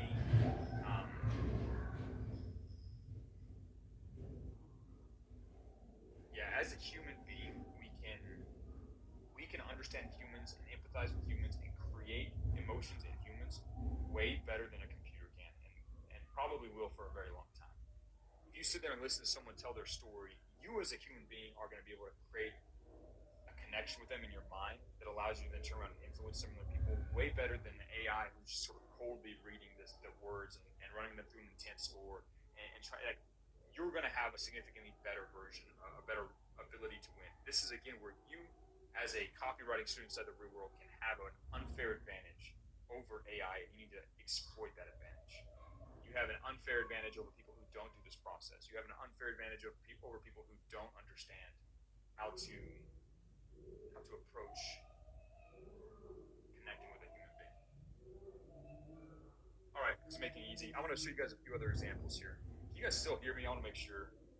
I think my headphones are dying. I want to make sure that my audio still works. You guys can still hear me. Give me one in the chat. Yeah, I've been still doing. I have an AI answer.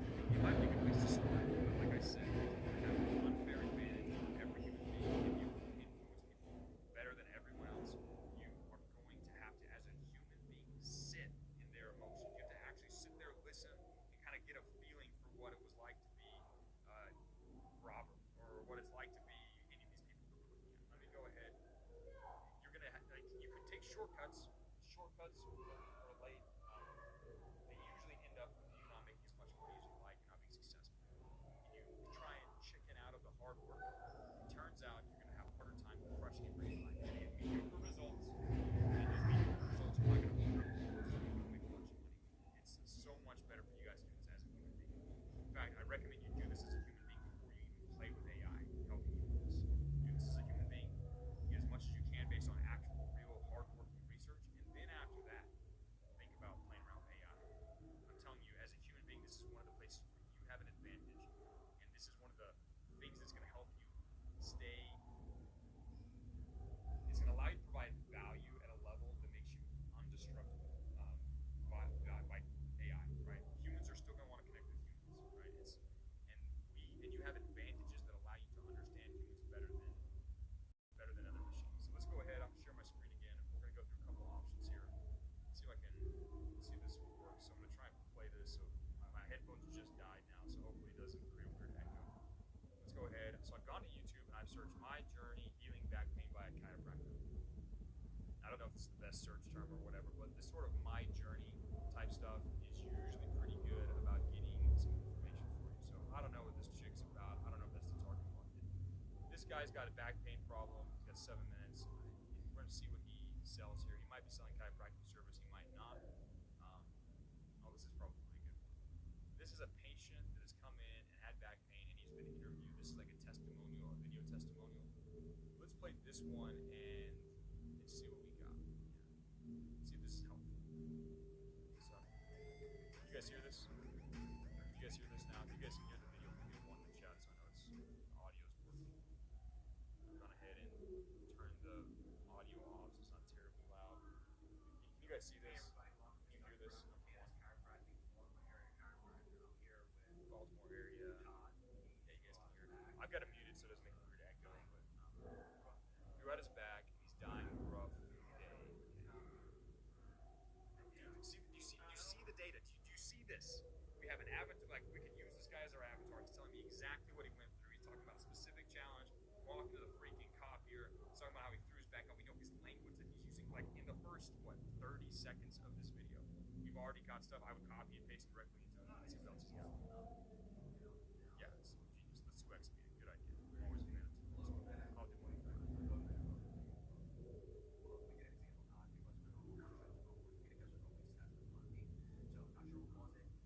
Not sure what caused the problem.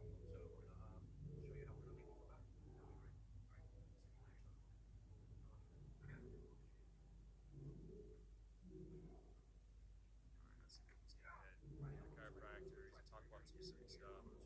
Tight.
these are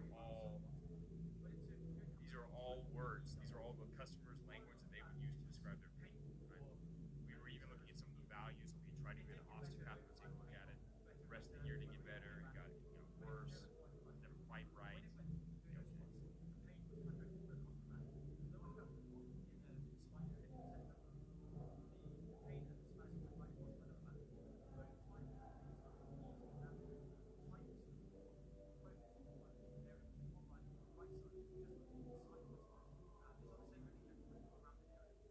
So this guy's obviously pretty advanced with his understanding of medical terms. Never confident to do what I did before. That's valuable. That's a dream outcome. That's a frustration with this current pain.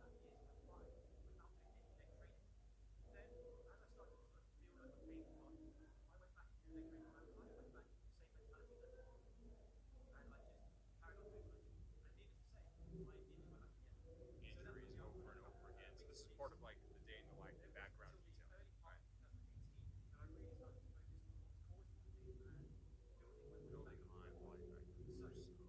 Building the mind body back up. So building the body back up.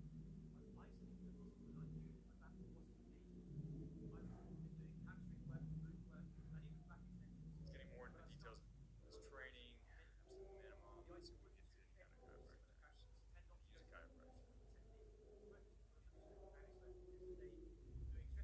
And something that's interesting here is he used something, it looks like Heath self, Heath's trained specific things, got stronger in a couple ways, and he achieved relief from his back pain. That still doesn't change. That still doesn't change this. That still doesn't change the current state, what he didn't like about having back pain, and what he does like about now that his back pain is different. Just because the middle is different doesn't mean the start and the end aren't exactly the same, right? There's a lot of ways to get from point A to point B. All roads lead to Rome. But what we are looking for here is specifically the pain that he experienced and the cool outcomes that he got and kind of what he wants. That is still the same. And that's, you can look at things. For example, I'm looking at a chiropractic clinic. I could look at some testimonials for back pain pills. Some take some weird narcotic pain pills. They feel better than my life was terrible before. It's better now. Those two snapshots I can still use for this, even though I'm talking to chiropractors.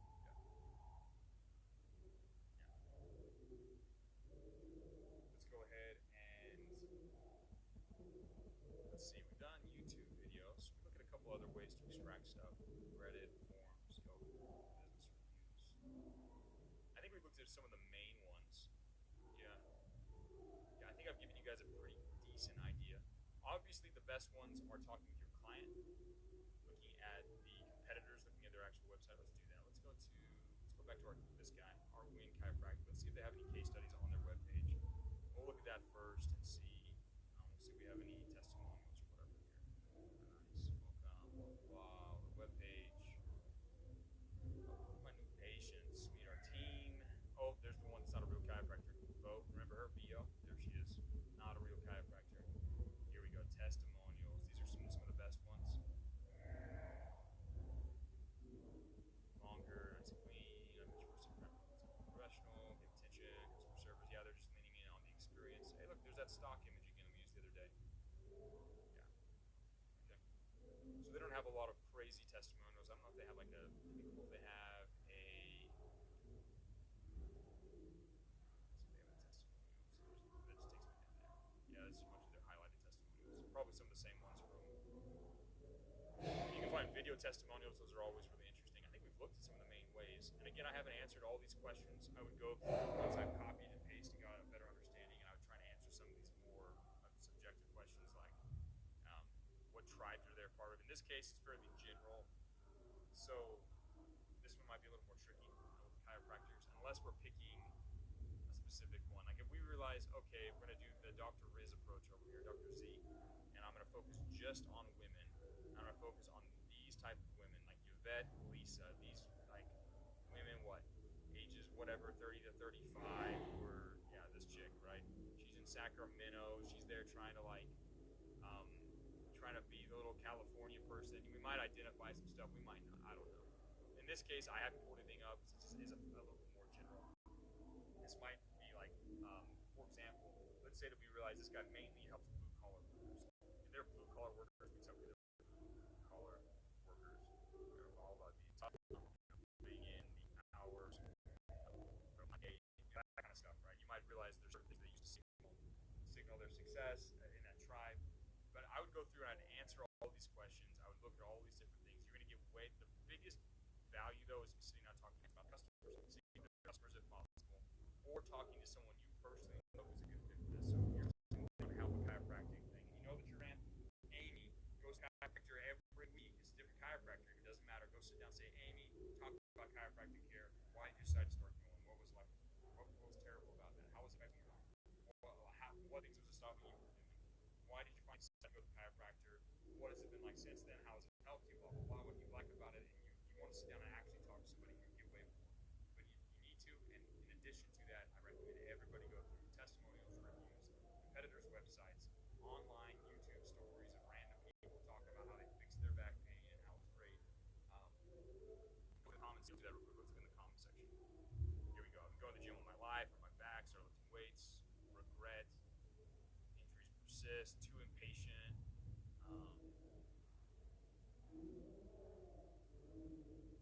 Discomfort is still there for 8 months. Yeah, you can come in and get. Let's actually go look back at that other one. I wonder if there's any comments on that. It's probably a tiny video, but I bet there's a couple comments here. I just realized we didn't talk about the comment section. I felt his pain when your back's out. Simple things like rolling over your bed, just getting up, become a major operation. Look, sorry, I just wanted to show you that I was at the other source. Don't forget to go look at the actual comment section. You're going to find some cool stuff. And this is perhaps one of the best tracks of audio that exists on the internet right now. So just so you guys know. Yeah, lower back pain's no joke. Don't worry, you've been going through the last 2 months.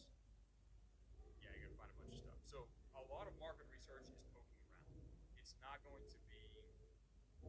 This is not glamorous. This is not fun. This is not you writing, doing magic turns of phrase on a Google Doc. This is not the part where you feel like you're doing a lot of progress, but this is the absolute boring and tedious work you need to get done and understand if you want to be able to write well. I have tried to write copy without doing this process back when I was a beginner, and I have done this process religiously and answered all these questions and thought about it, really reached the point where I can create an avatar. And the difference is night and day. Copy where you don't do research is superficial, lame, and ineffective. Copy where you do your research and have it fit with you, who your target market is, and you can create an avatar that you can actually model in your brain. You're able to write and impact on such people. The best students inside the real world were really good at research. A lot of students that I've seen that have been struggling for a while, and this is you. Maybe you've been working with a couple clients and you've had a hard time getting the results. You work, you can't seem to figure it out. Chances are you've skipped major parts of the target research. You haven't actually gone through. You haven't talked to your hand sound. You haven't looked at the competitors' websites. You haven't gone through all the Google reviews and sacraments. You haven't done the detailed work it takes to assemble the ammunition you need to go out and fight. So I want everybody to focus on this and give it the attention that it's due. I want to share the mission with you guys and talk a little bit of we've got some housekeeping stuff, and then I'm going to go ahead and answer as many questions I can from the chat. So your mission, should you choose to accept it, is I want you guys to go perform. Perform is spelled wrong there. Not exactly sure. Sometimes I spell really quickly and I get it right. Other times I spell and then it just doesn't look right. That's not how you spell perform. It's like preform. Perform, preform. I don't know. Let's see. Right now we're going to figure it out. Yep, just preform.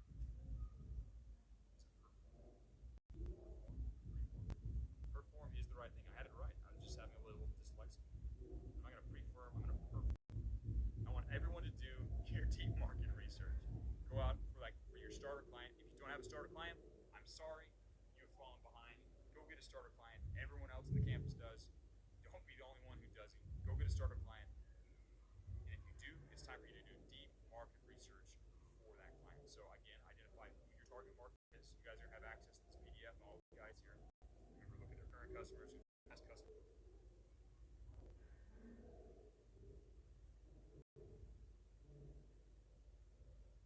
There's article reading reviews online, etc.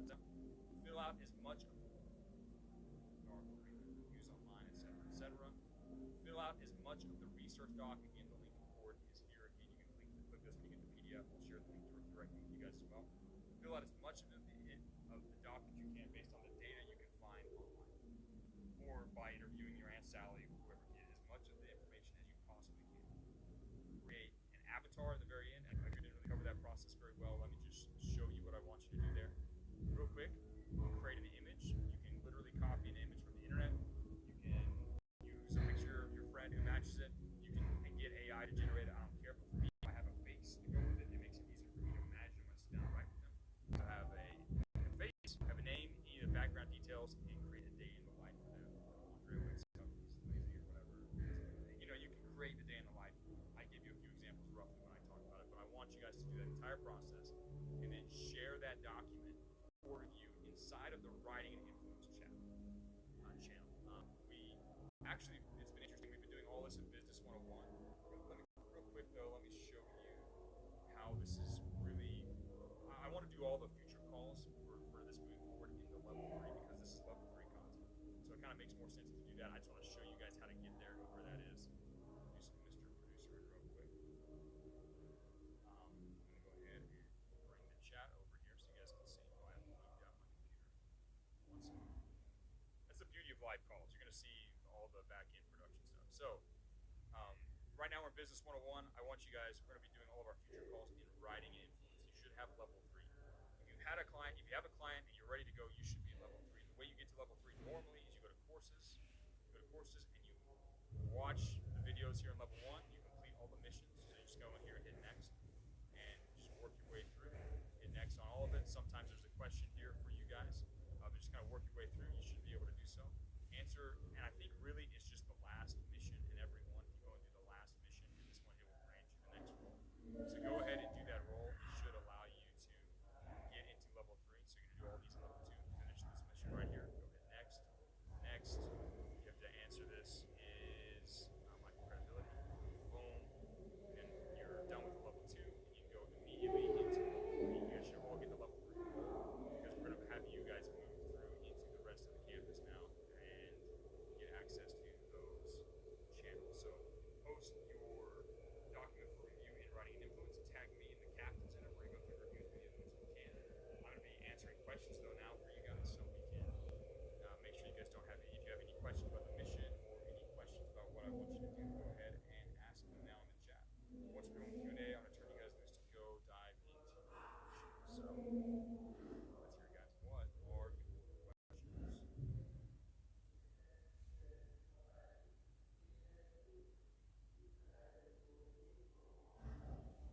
Yeah, so someone said, do we go through this process for creating content for our client's Instagram account? Professor Dylan doesn't go into this depth in social media courses. He does advise you whether it's working. Yeah, I recommend you go deeper. The point of the copywriting campus and kind of where I step in and help people who are mainly going through Dylan's course, for example, is I take you to a greater depth of persuasive ability. He covers the basics. He covers what you need to do. He covers the tactical side of it. I show you some more of the strategic stuff. If you do this process, you're going to be able to create way better content. So it amplifies what Dylan teaches you. It's like dumping gas on the fire. It cranks things up to a new level of intensity. Igor said, can you give us the link to your avatar? No, I lost that document a long time ago. For the 24 AI funnel launch, just go watch the video and pause it. Sorry, I lost it. I don't know where the document is, can't find it. Doesn't matter. You don't need the document, just go watch the video. So he's talking about there's a course or a video series that I did. It's in the Learning Center at Igor. You can link to it if you want, where I did a 24-hour funnel launch where I built everything with AI. I cheated a little bit and used AI to do the research. It was just a test to see if AI could. It wasn't perfect, and there were some issues with the funnel launch. I got to revenue. It wasn't profitable yet by the end of 24 hours, but hardly any funnel is when you first launch. You just have to test and iterate your way through. But he's asking about a specific document where I did some avatar creation in there.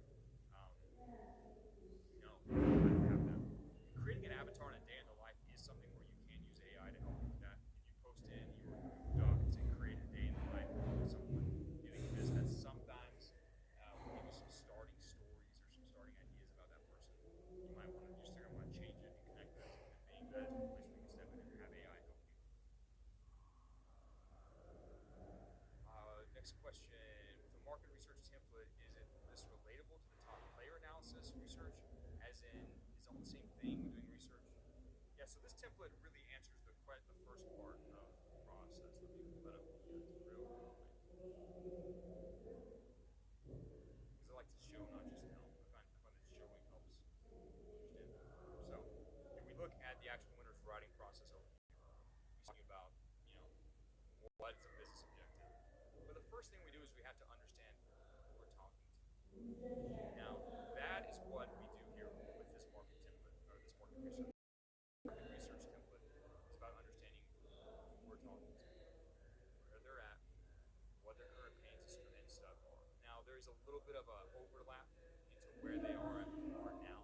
We're kind of looking at where their levels are and kind of their dream state, current state. In all honesty, we can put current state and dream state into this first section here, and I might update this diagram to reflect that. But at the end of the day, you're answering who we're talking to. We're zoning in instead of saying we're talking to everybody in the whole wide world, any bipedal Homo sapien. Sorry, Kareem. We're talking to all of them. We're narrowing down and saying no. We're talking to soccer moms in Wisconsin who are too scared to go take narcotics for their back pain and want to get treated instead. We're zoning in on who we're talking to so we can tailor our copy up to them. So it's about understanding what makes them unique and about what they want. And remember, it's about figuring out this part of the equation. Who we're talking to and what makes them unique. That's what you have to understand first of all, their values, their tribal affiliation. You'll notice, we kind of talk about current state and dream state inside of the where are they now, but this four, their values, their beliefs, tribal affiliations, this is extremely useful stuff. You need to understand that before we start. It's like, what is the raw ingredient? What is my market? What's the raw ingredient I'm starting with? So that you know how it's going to interact with other things that you're going to throw at them, like what their dreams and desires are, what type of leverage you're going to eventually use. Guys, we're building this brick by brick. You're brick by brick. I'm teaching you concepts, and they all stack on each other, right? So I've given you one layer today, and tomorrow I'll give you another layer. Probably not tomorrow. Tomorrow is going to be another travel day for me, so I'll probably will resume this lesson on Wednesday, which is good because it's going to take you some time to get this market research done anyways. But on our next training, I'm going to teach you another layer to this, a deeper understanding about, probably we're going to focus on the market awareness, market sophistication level, which is pretty important for you guys to understand. But this all stacks on top of each other, so pay attention, stay in the game. If not, you're going to miss out. You're going to fall behind. Next question. Good afternoon, Professor Andrew. My client is new to the meal prep business, and I have narrowed down the market to a couple kinds of people: those who don't have time to cook for themselves and the fitness crowd. Should I break down the market into further specifics or test out the market first since my client is still new to the business? You want to figure out which of those two is most valuable for him. Which of those two are the easiest customers? Which of those two pay him the most money? So where someone has maybe a couple different people, and the psychographics are going to be a little bit different from someone who's like, I don't have time to cook, I'm a busy professional, and bro, I need to make sure my macros are completely dialed in so I can gain muscle, right? They're going to be different psychographics, different desires. So you want to figure out which of those pays him the most money. And if he doesn't have enough customers for him to determine that, like if he just has two customers, and one is a busy person and one is a fitness person, then you might need to go do some research into the top players and see which one is paying them the most money, and then determine all that. That's a good question. Okay, here's your next question. How many days should we tell our client it will take us before we give them the Google Doc form, including all the market research? I don't recommend you give your client this document. This document is not something you want to send to them. They do not want to see the research. They do not care about all the details you've collected in the back. You might ask them questions, but you are not going to send this document to them. This is like, you don't want to show them how the sausage is made. They don't, not only because they don't care, but it doesn't really help you to show them this. You can ask them some of these questions. You can kind of review some of these ideas with them. You should be like, listen, as far as I understand, this is your target market. This is what they care about. This is what their dreams are. This is what their current problems are. And I'm going to show you a few other things here that you're going to ask them about over the next couple of days. But you don't have to share them this document. You might just have this together. You might ask them some questions by email or have a call where you ask them these questions, but you're not going to show them the document. You can almost, if you don't have a dedicated call for this, sometimes you can just ask some of these questions when you do your review call. Like, hey, just so you know, I built this off of the following assumptions. I assume this is your target market, this is who you're talking to. But in all honesty, you should have covered a lot of this during your actual sales call with them. That was something I listed out as some of the situation questions you're going to want to ask them. And hopefully that makes a little more sense for you guys now that you see it. But yeah, you're going to want to not show them the document and just talk with them either on a face-to-face call or during your review call where you review the actual copy that you created. So, decent question. Someone asked about the mission. Is there a time we're expected to be finished by? Yeah, by our call on Wednesday, same time, 2 p.m. Eastern Standard, or yeah, 2 p.m. Eastern Standard Time. Can I do more calls like this, Professor? Thank you. Yes, I can. I'm capable of doing that. Someone said finding customer language the most boring thing ever. In my opinion, yes, it is. I'm here to tell you there are a lot of moments for making money where you will do boring things. Turns out doing boring, hard things is what results in you creating value for yourself and for other people. So, you're right. Can I do this for a jewelry e-commerce store? Yes. You can do this for any company you work for. All right, someone said, how long should we spend on doing our market research when going through the template? It should be a 2-hour G-work session, go in depth as possible, blah, blah, blah, blah, blah. Do it continuously.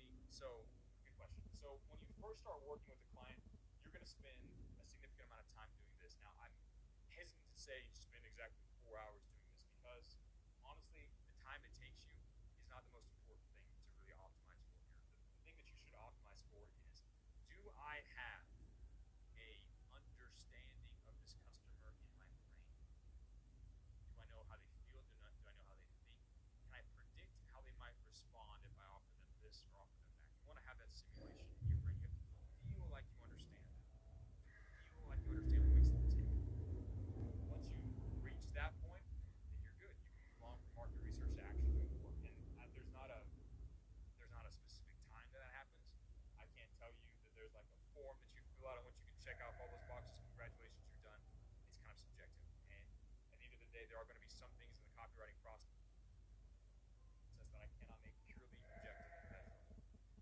And there is not a finite time that you have to do this research until the objective is achieved. The objective being I do my research so that I understand who I'm talking to, what makes them unique, what their pains and desires are, and I can predict what they're going to respond to and what they're going to like. Once you have achieved that objective, congratulations, you can move on to the next stage. Now you can estimate that it might take you a day or two. It might take you 2 days, guys, and that might be a pretty rough but fairly accurate guess for many of you. But at the end of the day, I can't tell you an exact number. You have to do this until you reach that spot. If you're doing your research and you're struggling to get correct answers, you go into the market, they're writing an influence channel, and ask for help. Hey guys, this is what I'm doing, this is what I'm looking. I'm only finding this. Where can I go to find better stuff? Someone will give you some help and guidance. But this is an objective-based action, not a follow these 3 steps and spend 4 minutes on each and you'll be done. That's not how copywriting and frankly a lot of life works. So at the end of the day though, you're going to have a pretty big investment at the beginning of your work with a client doing this. As you work more and more in this field, you're going to tweak your market research, you're going to understand things a little bit better, but very rarely are you going to have to say, wait a second, I'm starting a new project, so I have to go to the very beginning. Again, you can kind of stack off this. Once you've done it for a client in an industry, you kind of understand that industry and client. And you can, afterwards, you can refine it, you can enhance it. You should always be kind of immersed in your target market anyways. I like to read comments. I like to watch what other top players are doing and how people are reacting to that content or that type of marketing or products and services. I like to read people's testimonials.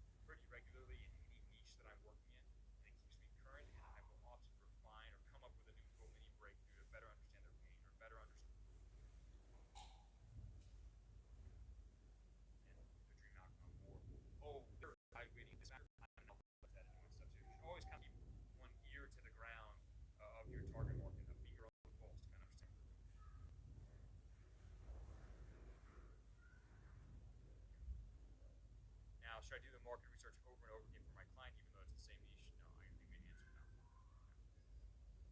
All right, let's take a look at the deeper Facebook ads question or whatever. Ivan wants a deeper answer. Let's even give a deeper question. How are we supposed to apply this to Facebook ads targeting? What I do is I run the ad on general targeting, demographics.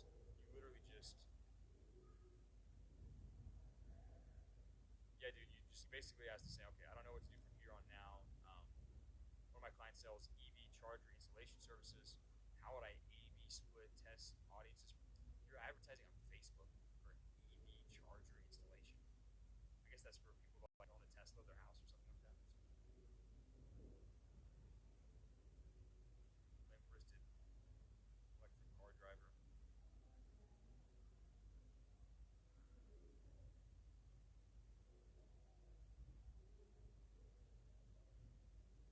Uh, how would I A/B split test audience for him? So you would do all of the research that I've told you so far, analyze his current customers, see if there are any subgroups of different demographic or psychographic information that you kind of put them into. For example, let me give you a little diagram here to make it easier for you to understand or for me to explain what I'm talking about. Like if you look at this sort of Venn diagram and you identify that he has, let's say, there's like four different main chunks of people, you would create an ad, not a campaign, but you would create an ad group. Oh man, I'm having a brain fart right now. There's campaigns.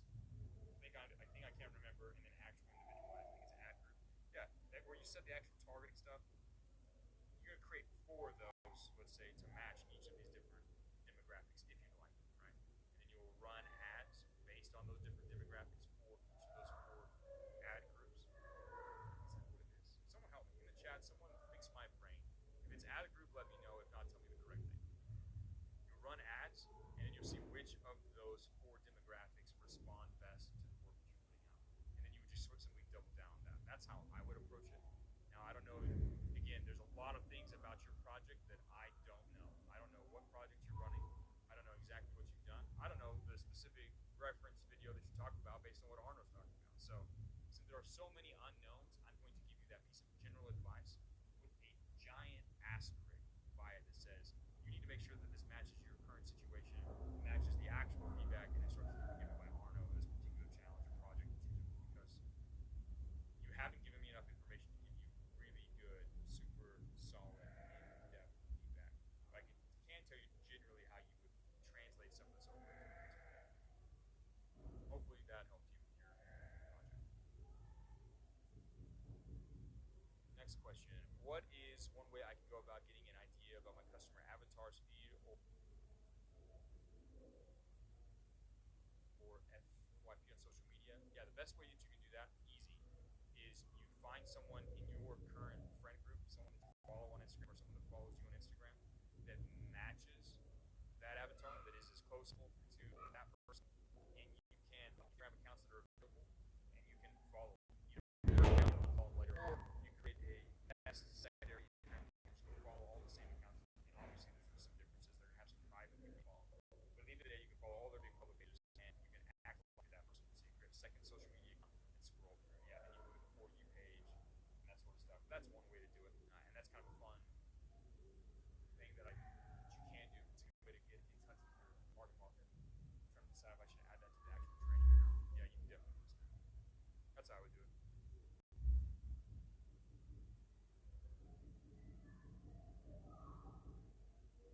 Oh man, someone asked, what do you do for a living? A big part of me wanted to say your mother, but I'm gonna try and keep it G-rated. So you guys know what I do.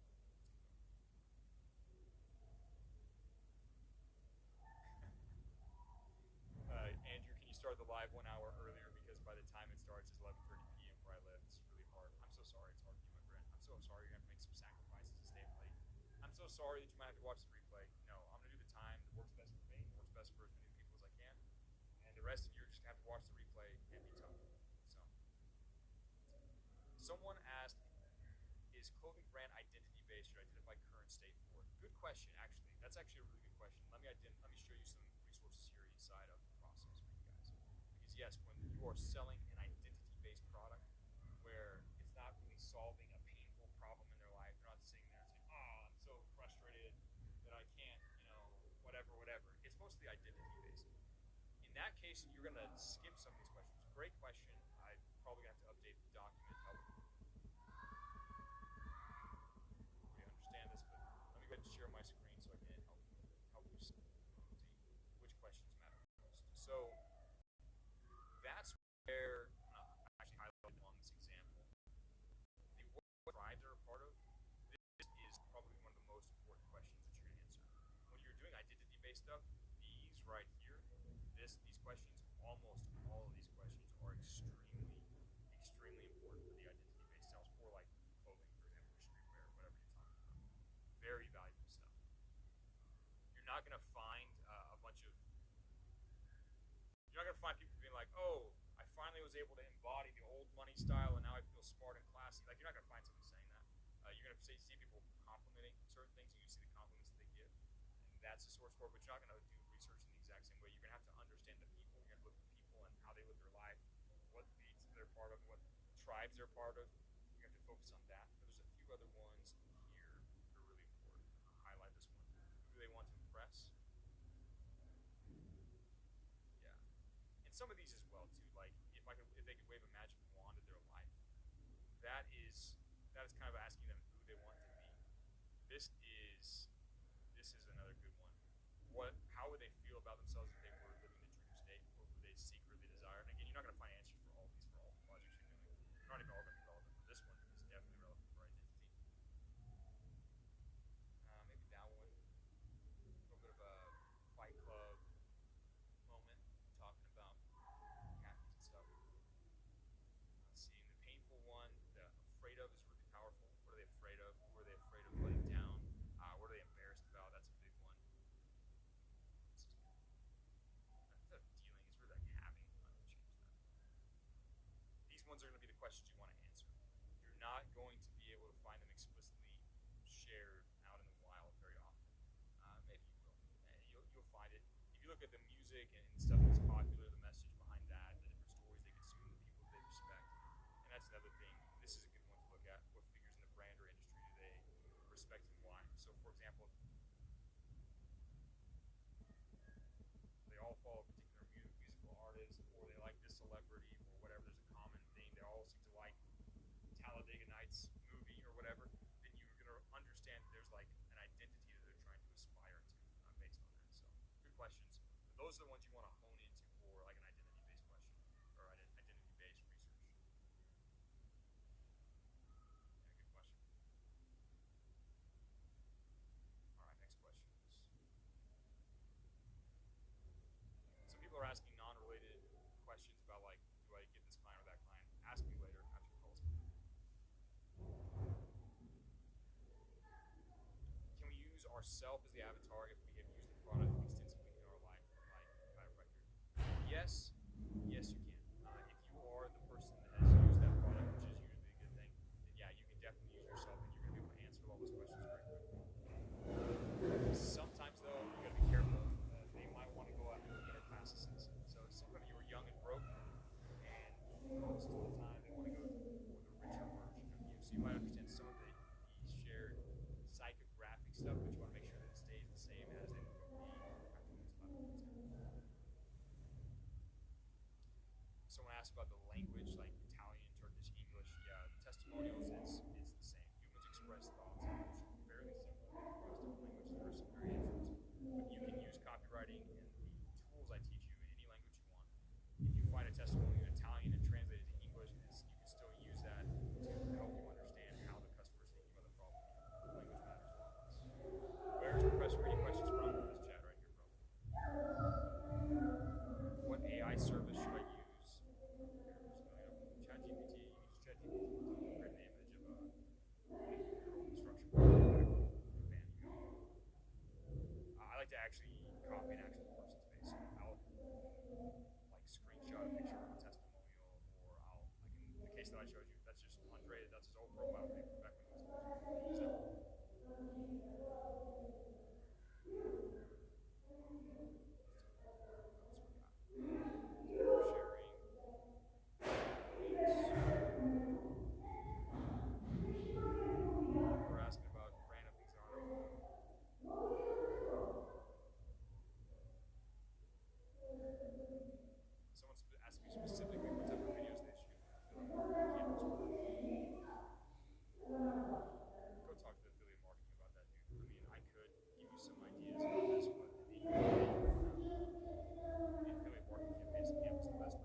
Yeah, so real quick, they said I used BAR today to do market research based on the lessons, and they use AI to conquer the world, but the AI is compromised predictions. Yeah, so that's actually outdated. I need to remove that part of the program. In fact, let me do that as we speak. Because back when I created that, there was a few features that BAR had rolled out that allowed you to do some interesting research stuff. Kind of. It allowed you to do like a squat. It was mostly for like analyzing your like different businesses that you're helping. But I'm just gonna remove it right now because it is confusing. It has changed. I need to remove the particular thing. Yeah, just don't use Bard for the kind of stuff I showed you how to do in that video because it's not applicable anymore. Go ahead, I'm just gonna remove those. The Bard things. Because used to Bard allowed you to do a little bit more like actual searching. You could kind of actually literally search for you could search for customer language with it, and you can't really do that so much anymore. And even the stuff you could search back then was an amalgamation. It would take a bunch of stuff and kind of jumble it with it. It was like again a quick and dirty method to get some information, but you would then need to verify and expand further by personal research. And at this stage, I recommend you guys don't even use AI for your research. I recommend you just use human nature. Maybe you use it to help you create the avatar picture, the day in the life inspiration, maybe. But you're going to get a lot more, especially the first few times you do it, you should do it as a human being. Because it's going to force you to think, and it's going to force you to connect with the target market. Because again, if you don't develop the ability to sync up with another human being, your sales calls are going to suck for the rest of your life. Your copy's going to suck for the rest of your life. Your relationships are going to suck for the rest of your life. Your ability to get human beings who give you money or do things that you want is going to be non-existent. You need to get good at this as a human being. Alright, I'm going to roll through and answer a few more questions. This has been a 2-hour call. This has been a massive call to take you guys some time to go through this and apply this. But it should be, this is neat. And I didn't even show you the full work that you need to do on this. Someone said, I'm just new. I finished the level 2. Shall I start with the level 3 first or first watch the live streams? Yeah, I need to make an update to the actual campus itself because levels 1 through 2, I've done a better version of it in the form of the live beginner calls. So I recommend you guys go watch the live beginner calls doing levels 1 through 2. And Zayad, I recommend you go get a client right now before you do market research or before you watch level 3. Go do the actual work. I need to actually change it. I probably will actually just completely wipe it. If I can, that might have taken me to do this, but I need to change that because we have a new inflow of people. They're going through the levels 1 through level 2, which is still good and it covers the most important stuff and it's almost perfect. But the stuff on the live calls is a little more effective, a little faster. So live beginner calls, where we're going to basically go get a starter client.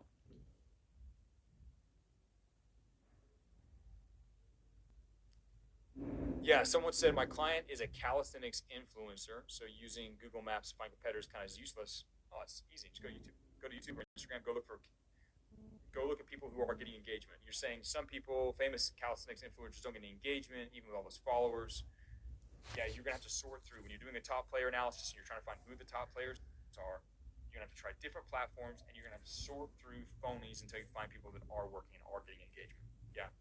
Yeah, you're right. Google Maps isn't the right answer for that one. I use Google Maps because a lot of people end up working with their local business at the beginning. But if you wanted to find a top calisthenics influencer, I know of like 3 top dogs in the space you could look at. You do get a lot of engagement. You could go read their comments. You might have to bounce off of Instagram onto something like YouTube